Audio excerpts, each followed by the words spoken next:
offense. Manny, I have here before me. If this was old-timey radio, I would have a piece of paper I'd run and say, I hold here in my hands, but we don't do that anymore. It's on a computer screen. I have here before me a list of 2019 free agent running backs. I just want to run through a few of the names, and you give me your thoughts if you're interested in them backing up Dalvin Cook for the Minnesota Vikings in 2019. The first name on the list intrigues me, and he intrigues me because he's a guy who would come at a good value, and if he can get over the injury he just had, has a pretty high ceiling, and that is Jay Ajayi. 25 years old, and he's coming off a torn ACL. Before he tore that ACL, had 45 carries, 184 yards, and 3 touchdowns. Spotrac projects his market value at $3.6 million a year for 2 years. If you could have Jay Ajayi at that price, that's a gamble I'm willing to take, that he could be a good complement to Dalvin Cook. Yeah, he was pretty good. He was pretty good in Miami. Then they traded him to Philadelphia, and he was part of that Super Bowl winning team.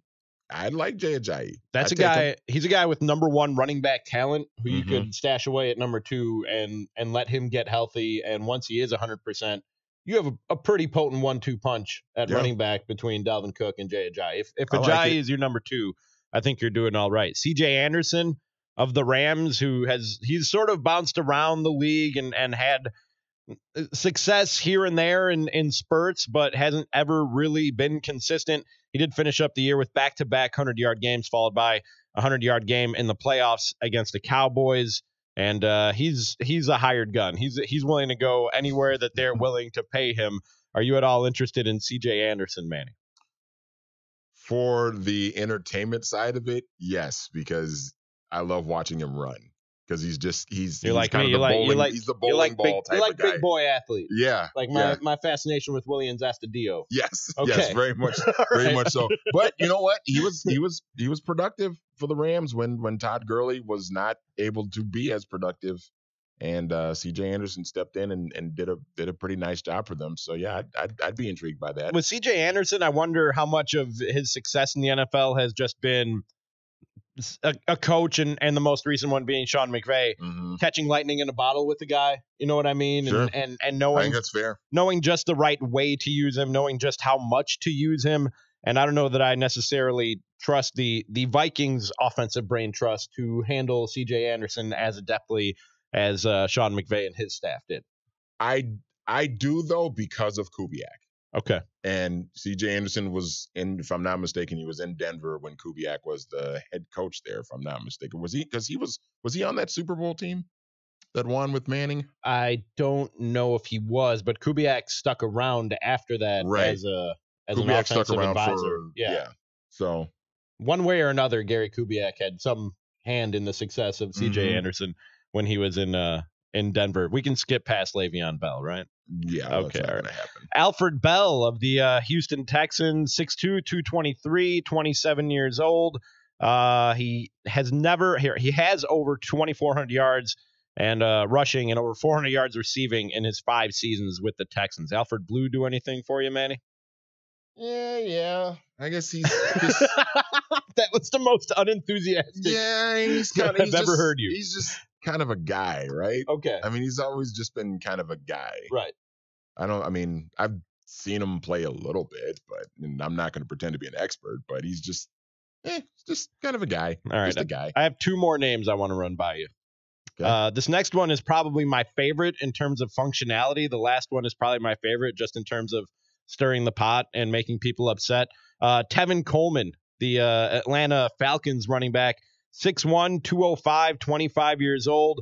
And this is a guy who he does, when we talk about getting a guy who can sort of match what Dalvin Cook does and be a similar style running back to Dalvin Cook, so you don't have to change your offense much if and when Dalvin Cook goes down with an injury. Tevin Coleman is the most intriguing guy to me in terms of a number 2 running back for the Minnesota Vikings. He's been a number 2 in Atlanta for much of his stay there, so he's familiar with the role. Spotrac puts his value at $20 million over 4 years. Now, if he wants a 4-year deal, I don't know if you want to make that type of commitment that would to be a backup running back, but it's a reasonable price tag for 4 years, wouldn't you think? Yeah, I mean, I would take him in terms of taking the talent. I just wonder if the price that you would have to pay to bring him in would be worth it because you do have other needs. Because that's, I think the other side of this coin is, I think the Vikings should be interested in going in and adding somebody to complement Dalvin Cook, but I think they have to be careful with the sort of money that they invest into it because they're in a very tight cap situation, and they're in a situation where they're going to have to start. If they want to free up cap space, they're going to have to let some guys go, let some key guys go, and you're going to have to. There's some other holes that they're going to have to fill, and I just think, I'm not saying you don't do it, but you just got to be careful with the dollars and cents there. I lied. I said one more. I have two more. Frank Gore interest you at all? At 35, was productive for the Dolphins last year, and you know what? If you're going to improve the line, yeah. It's amazing to me how high up on the all-time rushers list that Frank Gore is, fourth, and right? Nobody knows it. Yeah, he's fourth on the list, and he's going to go to the Hall of Fame. Nobody recognizes it. I hope he goes to the Hall of Fame. I think he's going to go to the Hall of Fame. I feel like he's a guy who flew under the radar, and to the average fan, he's off the radar. I hope he's not for Hall of Fame voters. The last name I'll bring up, just to bring it up and see what kind of reaction we get, Adrian Peterson. I don't need to give you his track record, his resume, what he can do. Folks around these parts are quite familiar. Any interest in Adrian Peterson being the Thunder to Dalvin Cook's Lightning, Manny Hill? I would have interest only if Adrian Peterson is going to accept his role, which is not being the number one feature back, which I don't think for a second that he would accept that role. I don't think for a second he would accept being a complimentary piece to Dalvin Cook, because he's never been the guy to do that. If he's willing to be the second guy and be the complement to Dalvin Cook, because that's where Adrian Peterson really is at in his career, then I would be cool with bringing him back.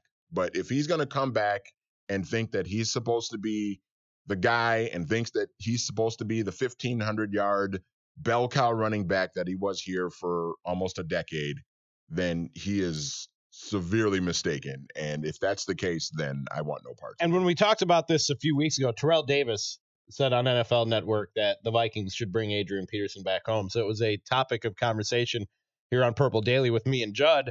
And Judd said the same thing, that if there was a world where Adrian Peterson would reserve himself to a backup running back role and be satisfied with it, and whatever comes with that, then he'd be okay with it. And I said, well, he took that in Washington. I mean, they didn't sign him in Washington telling him he was going to be the bell cow or the workhorse running back. It was understood that it was a running back by committee situation that turned into him being the workhorse running back because of injuries. And Judd is convinced, and he's probably right when you think about the type of guy Adrian Peterson is, that he went there with that understanding, at least vocally. But in the back of his head, he was going, okay, running back by committee. We'll see about running back by committee. And then he ran for 1,000 yards, and now he's probably got in his head, yep, still got it, baby. Still got it. And nobody is more confident in his own abilities, at least from a former or current Minnesota athlete standpoint, than Adrian Peterson. Like, that guy, you are not going to convince that guy otherwise, on anything. And on the one hand, that's probably what got him to the point in his life he is, along with freak physical ability. But on the other hand, it just doesn't work for what they're trying to do. Here. And the other thing too is, look, you already got a quarterback with fumbling problems. Dalvin Cook's got some fumbling problems of his own. Do we really need to add another person into that backfield that's got fumbling issues? Probably not. Probably. All right, you threw water on the Adrian Peterson